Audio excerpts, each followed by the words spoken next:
Je crois que je n'ai jamais été aussi en colère et aussi triste qu'en ce moment.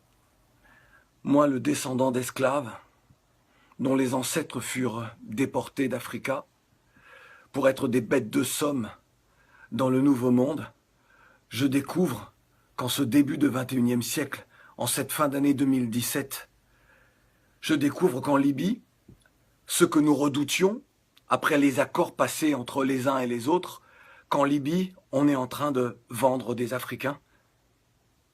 Là, en Libye, on vend nos jeunes qui, parce qu'ils ne pouvaient plus supporter le manque de vision d'avenir dans leur propre pays, ont décidé de partir, de braver le désert, de braver la mer, de braver la violence des groupes armés, de se retrouver humiliés en Europe en arrivant, que ce soit à Lampedusa ou ailleurs. Là, aujourd'hui, avec les accords passés entre la Libye et l'Union européenne, la France et d'autres pays, avec les États africains qui ferment les yeux, qui ne font rien, mais alors rien, pour aider cette jeunesse. Dire que nos jeunes ne peuvent plus partir. Ils font un sommet extraordinaire, il faut réfléchir. Aujourd'hui, on est en train de vendre, là, des Africains, des jeunes, nos jeunes. On les enferme dans des cages, puis on les vend au plus offrant. Et ça ne vous fait rien. Moi, le descendant d'esclaves, j'ai la haine. Je me demande que faut-il faire. Après cela, il faut que l'on nous dise qu'il faut aimer ce monde, il faut respecter les institutions telles qu'elles soient.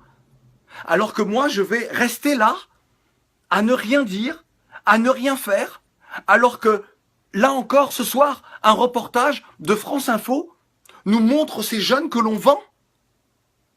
Et personne ne dit rien. Les dirigeants ne disent rien. Les intellectuels ne disent rien. Les journalistes ne disent rien du continent. Personne ne se révolte. Les footballeurs qui ont les moyens ne disent rien. Vous laissez comme ça les uns les autres se faire vendre. Qu'est-ce que les descendants d'esclaves comme moi peuvent penser, doivent penser? C'est donc ce qui s'est passé avec nos ancêtres il y a plusieurs siècles. On ferme les yeux. Vous ne comprenez pas ce qui se joue. C'est l'avenir d'une part de l'humanité.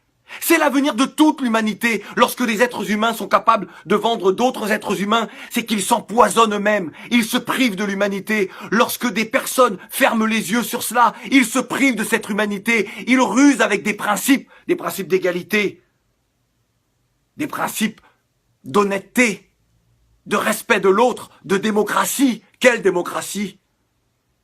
Et celles et ceux qui subissent ça ne sont donc plus des êtres humains? C'est ça que vous acceptez aujourd'hui? Vous voulez quoi? Jusqu'où devons-nous aller pour nous faire entendre? Et là, je m'adresse aux dirigeants africains. Levez-vous, faites quelque chose. Vous voulez quoi? Que je vous supplie? Vous voulez quoi? Que nous entamions des grèves de la faim? Pour que vous réagissiez? Jusqu'à quand allez-vous profiter de l'argent, de la manne, que ce soit du pétrole ou d'autres matières premières de nos pays? Être dans les Panama Papers, dans les Paradise Papers, avoir des comptes partout, avoir des villas partout, et ne rien faire pour cette jeunesse? Combien de temps encore? Nous, on est prêts. On est prêts.